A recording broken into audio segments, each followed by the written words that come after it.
이 인터뷰 내용과 주장이 전해지면서 국민의힘 내부와 당원들 사이에선 한바탕 소동이 일었습니다. 당장 유승민 전 의원이 이재명 대표가 윤 대통령 상전이냐라고 불편한 소리를 했습니다.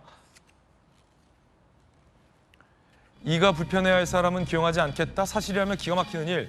이재명 대표가 무슨 상전이냐. 언제는 범죄자라서 못 만난다더니 사법 리스크 동지된 것이냐. 라며 굉장히 불편한 쓴소리를 했습니다. 비선 의혹에 국민의힘 당원들도 상당히 격앙된 분위기입니다. 급기야 대통령 개딸 대통령 필요 없다. 상황놀이하고 격노하더니 정과 사법 밀어주냐. 결백하면 비선 라인 법적 조치해라.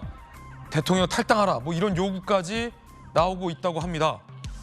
성취윤 부의장님, 일단 이런 내용이 나와서 손해보는 쪽을 좀 따져보면 윤 대통령 쪽이 좀 더 손해는 보고 있는 것 같아요. 이 대표 쪽보다는 이런 반응들이 나온 걸 보니. 그렇게 되면 그러면은 왜 지금 모두가 궁금해하는 게 왜 아닙니까? 왜? 그러니까 100% 사실은 아니지만 100% 거짓도 아닐 것이다라는 것까지는 지금 모두가 동의하는 부분인 것 같은데 왜냐하면 이 사실상 지금 현직에서 은퇴하신 명예를 중시하는 교수님 두 분이 굳이 두 분이 만나서 이거 시나리오를 짜서 소설을 써서 이렇게 밝힐 필요는 없거든요. 그러니까 분명 뭔가 근거한 사실에 근거한 내용들이긴 한데 뭔가 과장됐을 수도 있고 중간 메신저가 있어서 뭔가 중간 메신저가 좀 마치 윤 대통령이나 이재명 대표가 직접 말한 것처럼 또 오역하는 뭐 그런 경우도 있을 수 있죠. 하지만 이분들이 왜 굳이 이 두 분이 손잡고 언론사를 찾아가서 이 내용을 밝혔을까? 방금 맹커께서 말씀하신 것처럼 이게 밝혀졌을 때 지금 손해를 보는 쪽이 있지 않았습니까? 그렇죠. 그러면 그쪽이 뭔가 그 비선의 라인에서 뭔가 실망스럽거나 뭐 서운했거나 그런 것들을 또 표출하고 싶거나 그런 것들이 있었던 게 아닐까라는 말씀을 드릴 수밖에 없을 것 같아요. 함 원장 쪽에서 그렇게 지금 비춰지는 것이죠. 왜냐면은 그래서 영수회담이 과거에도 영수회담이 있고 나면 항상 뭐 양측에서는 서로에게 좋았던 영수회담이었다 이렇게 평가를 하지만 항상 유권자들이 볼 때, 지지자들이 볼 때 평가를 하게 됩니다. 근데 그렇게 됐을 때 그래서 이번에 그 사실상 4대4 회담을 하지 않았습니까? 예. 그게 그 3명씩 배석을 해서 근데 그래서 단독 회담을 했을 때 만약에 이번에 단독 회담을 했다면 저는 국민의힘 지지자들의 분노가 더 컸을 거라고 봅니다. 왜냐하면 과거 사례로 봤을 때 제가 1970년대 사례를 하나 말씀을 드리는 게 그때 유신 시절에도 영수회담이 있었거든요. 근데 1975년에 김영삼 당시 야당 총재와 박정희 대통령의 영수회담이 있었는데 그 영수회담이 있고 나서 원래 김영삼 대통령, 그러니까 김영삼 그 가장 총재가 그 야당 내에서 선명 야당론을 주장하던 분이었거든요. 근데 그 영수회담 이후에 뭔가 그 선명한 야당의 색깔이 흐려졌다. 영수회담에서 분명히 뭐 밀약을 받았다. 박정희 대통령이 나 이제 유신 곧 그만할 텐데 이후에 자네가 하게라는 밀약을 받았다. 이런 별의별 얘기가 다 나왔거든요. 그러고 나서 이 사실을 밝힐 수 없었어요. 왜냐하면 김영삼 대통령만 회고록을 통해서 나중에 그때 무슨 내용이 있었고 그런 미락은 없었다. 이 정도 얘기를 하고 끝냈는데 그런 것처럼 영수회담이 있고 나서 뭔가 그 이후에 일련의 과정들을 보고 나서 유권자들, 지지자들은 그거에 대해서 평가를 하고 뭔가 계속해서 확인할 수 없으니까. 왜냐하면 또 어제 공교롭게 무슨 일이 있었습니까? 지금 이재명 대표의 측근인 김용 부원장의 보석 석방. 그리고 그 윤석열 대통령의 그 장인의 가석방, 장모의 가석방. 이 두 가지가 공교롭게 동시에 일어나면서 지금 지지자들은 이거 봐라 하는 거거든요. 이런 것처럼 영수회담이 그 국민들 볼 때는 뭔가 그 양측의 지도자가 만나서 뭔가 협의하고 합의하는 모습을 보여주고 대화하는 모습 보여주는 것 자체가 국민들에게는 좀 보기 좋은 모습이긴 하나 지지자들 사이에서는 그 뒤에 후에 있는 내용들을 두고 항상 이렇게 다른 해석을 낳고 오해를 낳고 이럴 수가 있어서 영수회담이 구시대 산물이라는 비판이 있었던 겁니다. 근데 여전히 풀리지 않은 거는 이 두 분이 대체 왜 손잡고 가서 언론사에 이 내용을 털어놨을까? 이거에 대해서 지금 정치권에서는 여전히 다양한 해석들이 있는 것 같습니다. 이야, 흥미로운 상황. 급기야 대통령 탈당하라 뭐 이런 요구까지 나오고 있다는 거 보니까 국민의힘 지지자들 사이에서는 굉장히 지금 격앙된 반응. 대통령 입장이 오늘 나왔잖아요. 내가 그런 말을 하지도 않았다라고 상당히 좀 불쾌했다라는 얘기까지 오늘 보도되고 있는데 안영헌 의원님 어떻게 될까요 이제 앞으로? 네. 일단 뭐 국민의힘 지지자들 사이에서는 대통령에 대한 실망을 표현하는 게 있는 것 같습니다. 저도 오면서 댓글을 좀 보고 왔는데 대부분의 댓글이 이제 대통령에 대해서 실망하는 또 뭐 공격까지 하는 멘트 그런 게 많이 봤습니다. 게다가 이제 또 한동훈 전 비대위원장과의 대칭 관계 속에서의 또 역학 관계 속에서의 대통령에 대한 공격도 있었고요. 특히 이제 내용들이 저게 만 사실이라면 공개돼서는 안 될 내용들이죠. 그렇죠. 그런데 그게 저는 뭐 그 내용들이 사실이라고 생각하지는 않습니다. 네. 그러나 이제 만남 자체에 대해서는 가능성, 비선 조직이 만났다는 것에 대해서는 가능성이 있다 이렇게 보여지고요. 저는 이야기가 좀 되돌아갑니다만은 그 기자들이 참 대단하다는 생각이 들어요. 두 사람을 끌고 나왔다는 것. 네. 그거 뭐 본인들이 기자들한테 연락해서 하겠다고 하지는 않았을 거예요. 통상적으로 비선에 대한 기자들 취재는 이렇습니다. 본인이 기자하고 말하다가 실수로 흘렸을 경우, 흘렸을 때 기자가 이제 계속 깊이 있게 들어가서 드러날 수 있는 경우가 있고 또는 본인이 흘리는 경우가 있습니다.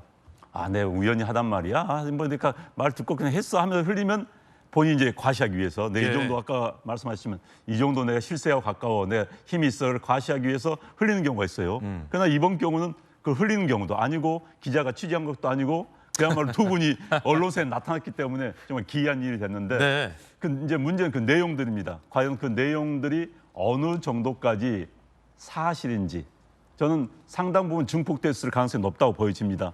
그러나 또 전직 교수님까지 또 교수님들께서 그걸 뭐 무슨 논문 작성하듯이 또 소설 쓰듯이 그걸 하는 것도 좀 이상해요. 그러나 어찌됐든 내용들은 굉장히 파문을 일으킬 만한 내용들이 많습니다. 특히 이야기 나왔지만 윤 대통령에게 불리한 내용들이죠. 그런데 나는 비선 과정에서 저런 이야기 충분히 오고 있을 수 있다고 봅니다. 왜 비선은 노출되지 않은 내용이니까. 속내를 털어놓고 이야기할 수도 있는 그런 영역이니까. 그럼에도 불구하고 저게 노출됐기 때문에 윤 대통령 입장에서 본다면 상당히 난처한 그런 상황이 된 것 같습니다. 예. 말씀드리면 하나는 야 정치가 이렇게 투명해졌나 싶고요. 예. 두 번째는 저희가 4대 4로 만났을 때 아니 처음으로 만나는 자리인데 단독으로 조금 잠깐이라도 만났어야 되는 거 아닌가 이런 목소리도 있었거든요. 그런데 비선 라인 이렇게 드러나고 보니까 첫 번째 요소회담에서 단독 회담 안 하길 참 잘했다. 대통령은 모르겠고 이재명 대표 입장에서 민주당에서 생각한다면 오히려 잘된 일이다. 이 일이 이렇게까지 보도가 되고 나니까 그런 생각이 불현듯 스쳐갑니다. 네.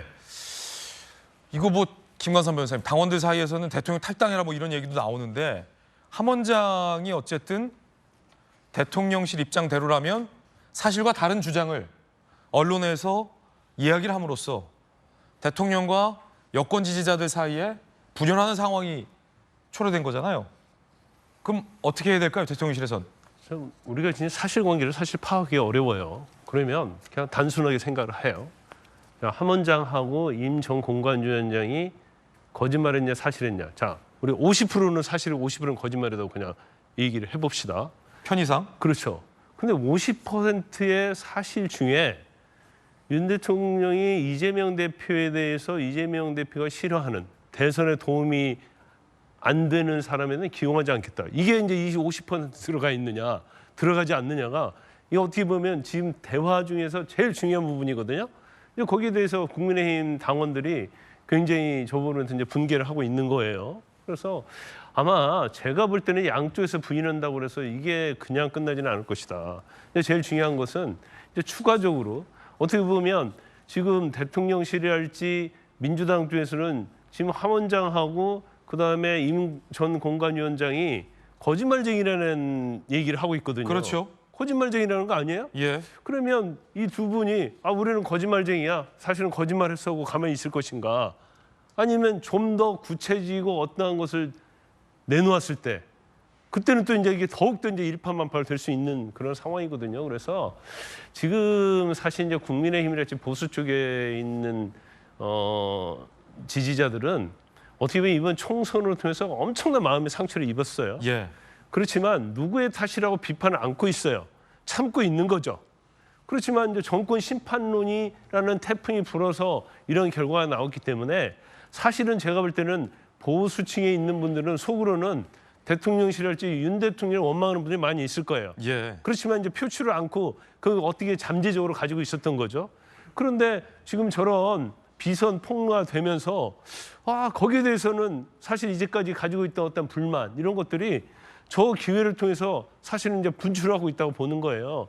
그래서 저게 사실이라고 생각하는 분들은 엄청난 분노를 하고 있는 것이고 저거에 대해 애매하다고 생각하는 분들은 지금 뭐 어떻게 보면 숙고를 하고 있다고 볼 수 있거든요. 그래서 제가 볼 때는 추후에 그냥 뭐 대통령실, 그다음 민주당에서 그냥 아니다고 해서 끝날 일은 아니다. 예. 이것은 1탄, 2탄, 3탄이 나올 수 있는 여지가 있다. 그렇게 여지가 나왔을 때 이제 제일 중요한 것은 사실이냐 아니냐가 되겠죠. 그렇지만 2탄, 3탄까지 가면 어느 정도 사실관계가 드러나게 될 거예요. 그렇게 드러나게 되면 이제 어느 한쪽이 아니면 양쪽이 굉장히 치명상을 입을 수 있다. 저는 뭐 그렇게 앞으로를 내다보고 있습니다. 네. 자, 그런가 하면 민주당에서 이번을 앞둔 이재명 대표에게 윤 대통령이 핫라인으로 전화를 걸었다라고 최근 근황을 밝혔습니다. 대통령이 이 대표에게 직접 전화 걸어 건강 염려 안부 인사를 건넸다라는 겁니다. 어제 오후 2시 40분경 이 대표는 오늘부터 15일까지 이번 치료차 휴가를 맞습니다. 네, 첫 번째 이야기 전해드렸습니다.